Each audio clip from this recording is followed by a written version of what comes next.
पुढच्या काळाला साहित्यिक जर विचारला ना तर सांगताच येणार नाही. पुढच्या पिढीला, आपल्या नंतरच्या आमच्या पिढीला जर विचारलं साहित्यिक कोण, तर आमची पिढी निसंकोचपणे नाव सांगू शकते. ते म्हणजे आजच्या कार्यक्रमाचे अध्यक्ष जे आहेत रंगनाथ पठारे सर.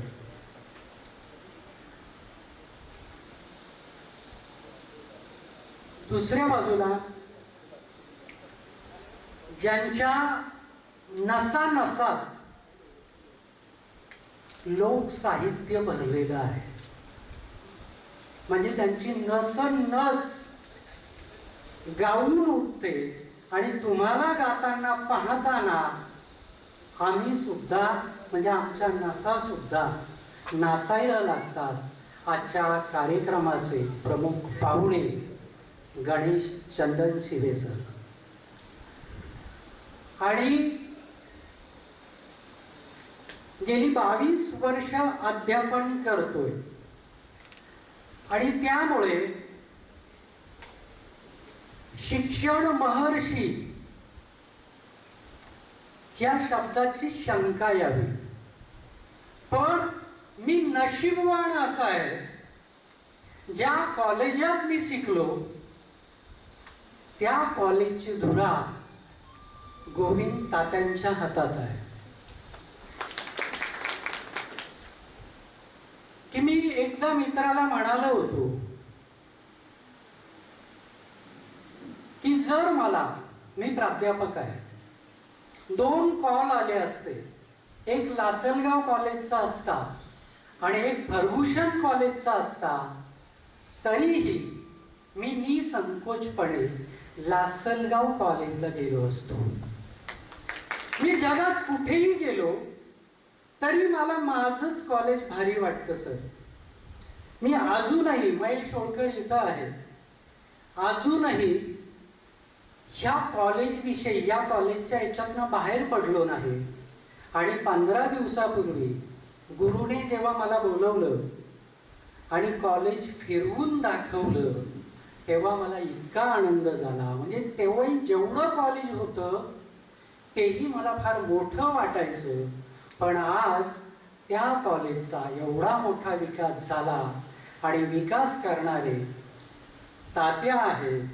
आजच्या कार्यक्रमाची विशेष उपस्थिती त्यांची आहे.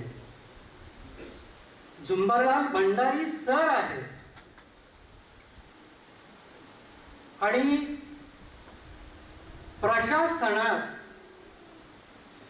जर अशा संवेदनशील आणि कलासक्त माणसांची संख्या जर वाढत गेली ना, आम्हा कलावंतांना किंवा सर्वसामान्य माणसांना व्यवस्थेविरुद्ध लढाईची गरजच राहणार नाही.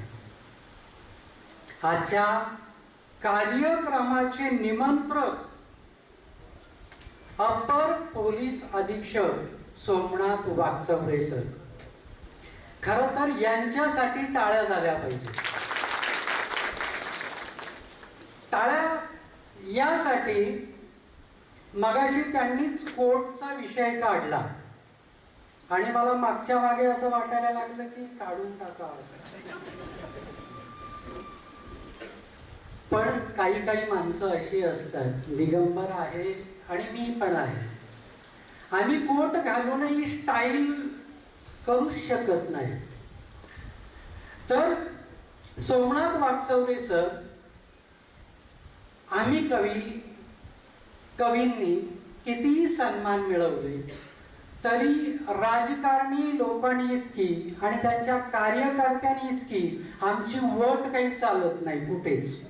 आम्ही कुठेही गेलो तरी कोणी विचारत नाही. ओबीसीचा दाखला काढायला गेलो तरी किती मी कवी हे सांगून फायदा नाही. तर अशा काळामध्ये सरांनी सांगितलं साहित्य अकादमीचं बक्षीस मिळालं. कवी लेखकांना नाथ्या गोत्यात सुद्धा फार काही भाव नसतो. त्यामुळे माझा भाच्याला पण काही वाटायचं नाही. पण एक दिवस त्याला कळलं की DSP सोमनाथ वागचौरे सर आपल्या मामाचे मित्र आहेत.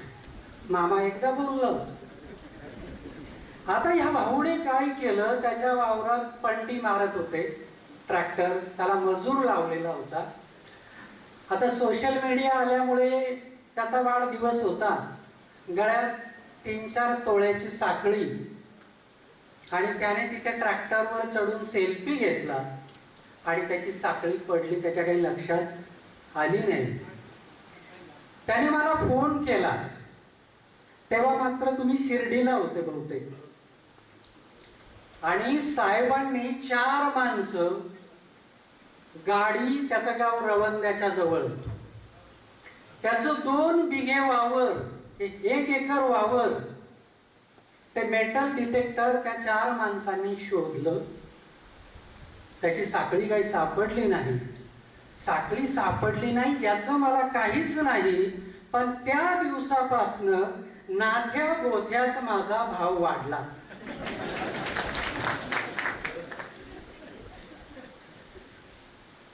आणि ज्यांच्या संग्रहाचं नाव जरी कोरडे नक्षत्र असलं तरी त्यांचा ओल्या नक्षत्राने, जिव्हाळ्याने महाराष्ट्रभर हिरवळ पेरत नेणारे माझे गुरुवर्य कवी प्रकाश होळकर इथे उपस्थित आहेत. आणि काचरे सर, जसे किशोर गोसावी म्हणाले की ह्या कवींची फॅक्टरी यांनीच काढलेली आहे. तर काचरे सरांमुळे आणि त्यांनी ज्या पद्धतीनं माहिती दिली, आता आम्ही कॉलेजमध्ये विद्यार्थी कल्याण मंडळ चालवतो, ते विद्यापीठ चालवतो, पण माझ्या लासलगाव कॉलेजनं कला मंडळ सुरू केलं, वाङ्मय मंडळ सुरू केलं. म्हणजे त्याचे कार्यक्रम असे चालायचे की आता मी महाराष्ट्रभर जेव्हा हिंडतो वाङ्मय मंडळाचे उद्घाटन करत, तेव्हा तिथे मराठीचा एक प्राध्यापक असतो, प्राचार्य तर गायबच होतात. सरस्वती पूजन झालं की सर मला मीटिंग आहे, काम आहे, गायब. पण या कॉलेजने ज्या अर्थी एवढी मंडळी तयार झाली, याच्या पाठीमागे आमचे विजय काचरे सर होते, शिरीष गंधे सर होते आणि आमच्या पिढीपर्यंत सरकत आलेले किशोर गोसावी सर होते.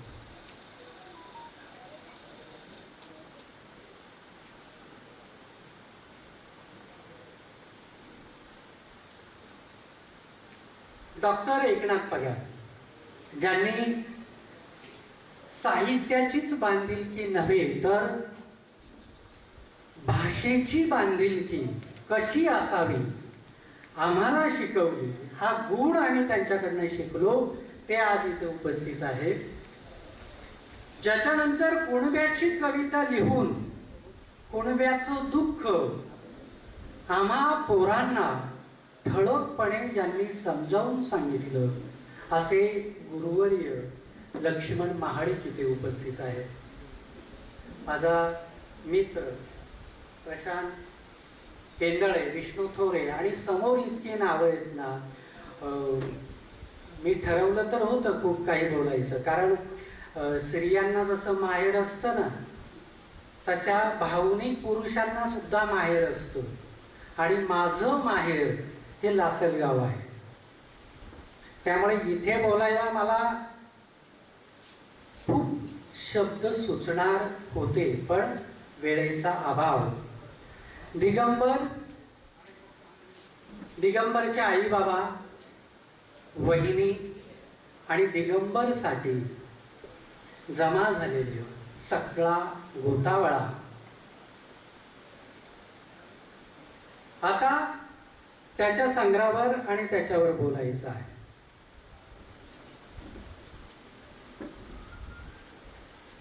आम्ही सारे पोरं ज्यांचा उल्लेख झाला, विष्णू थोरे, शरद केदारे, बाळा पाडवी, रवी देवरे, दिनेश शिंदे, सुखदेव गांगुर्डे, गुरुदेव गांगुर्डे, अरुण ठोके, ज्या काळात आम्ही लिहित होतो हा काळ 25-26 वर्षांपूर्वीचा काळ होता. आणि ह्या काळामध्ये प्रत्येक जण लिहित होता. ते लिहिणं संख्यात्मक होतं, गुणात्मक नव्हतं.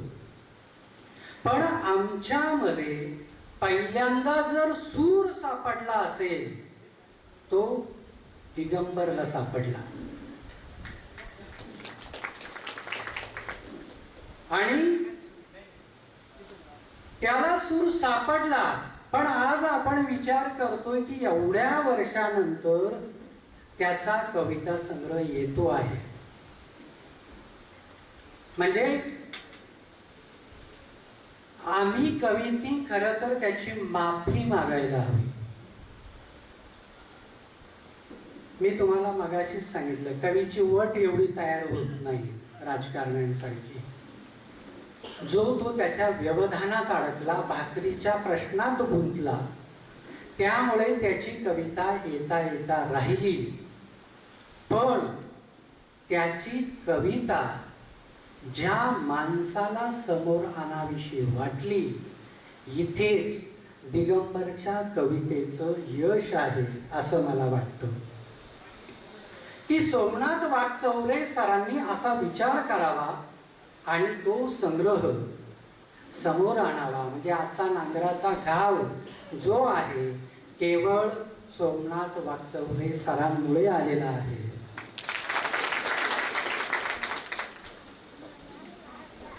चांगली कविता कवीनं कितीही ठरवलं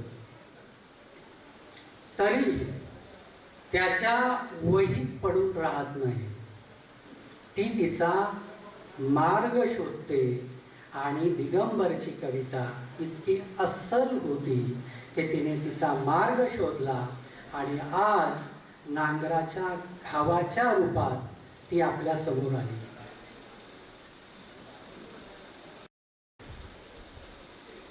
आपल्याकडे मगाशी विषय झाला त्याची कविता खूप आधी यायला पाहिजे होती किंवा काय. जसे गोळ्या औषधांना एक्सपायरी डेट असते, म्हणजे ती गोळी कितीही महत्वाची असली पण तिची एक्सपायर डेट जर झाली तर आपण ती गोळी घेत नाही. तसंच साहित्याच्या क्षेत्रामध्ये अस्सल आणि नक्कल हे साहित्य प्रकार आहेत. आणि अस्सल साहित्याला कुठल्याही पद्धतीची एक्सपायरी डेट नसते. आणि म्हणून दिगंबरची कविता ही अस्सल आहे, ती आउटडेटेड होत नाही. ती आजच्या काळाशी जोडली जाते. असं वाटत नाही की हा संग्रह 20 वर्षापूर्वी यायला पाहिजे होता. त्या कविता आजही तितक्याच ताज्या, समकालीन आणि पुढच्या काळाच्या सुद्धा वाटतात.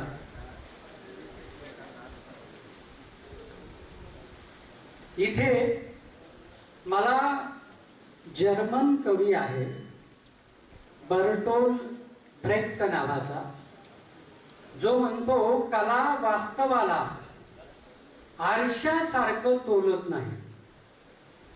कला वास्तवाला आरशासारखं तोलत नाही, हातोडी सारखं फोडत ती वास्तवाला घाव घालते. दिगंबरची कविता हेच काम करते आहे. शब्दांचं शस्त्र त्यानं केलेलं आहे आणि शब्दांचं शस्त्र करून नांगराचा घाव त्याच प्रतिकात्मक अर्थाने त्याच्या कवितेतनं आला. खरा कवी काळाच्या नगाऱ्यावर आपला शब्द वाजवून पाहत असतो, पण तेव्हा व्यवस्थेने आपले कान पक्के लावून घेतलेले असतात. त्यामुळे सर्वसामान्य माणसाचं करणं आणि म्हणणं हे व्यवस्थेपर्यंत पोहोचत नाही. त्या सर्वसामान्य माणसाचं कणं आणि म्हणणं नांगराच्या घाव मधून दिगंबरने समोर ठेवलेलं आहे.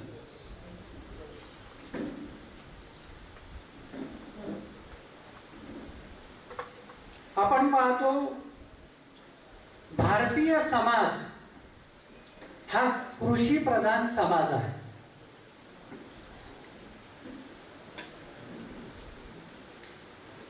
आणि या कृषी प्रधान समाजामध्ये शेतकरी हा कणा आहे. पण आपण सचिन तेंडुलकर, विराट कोहली यांच्या धावा मोजतो, पण त्या शेतकरी ज्याला आपण कणा म्हणतो त्याच्या या मेरापासनं त्या मेरापर्यंत नांगरताना किती धावा झाल्या याचं मोजमाप आपण केलं आहे का?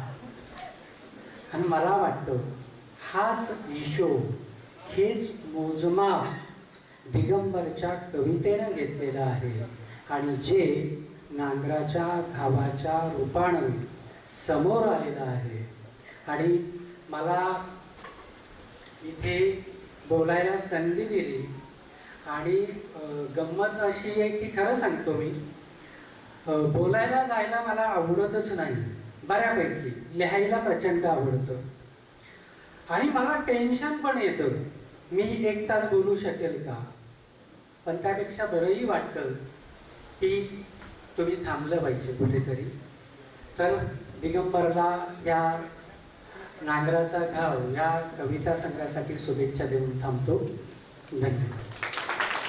विनंती करतो.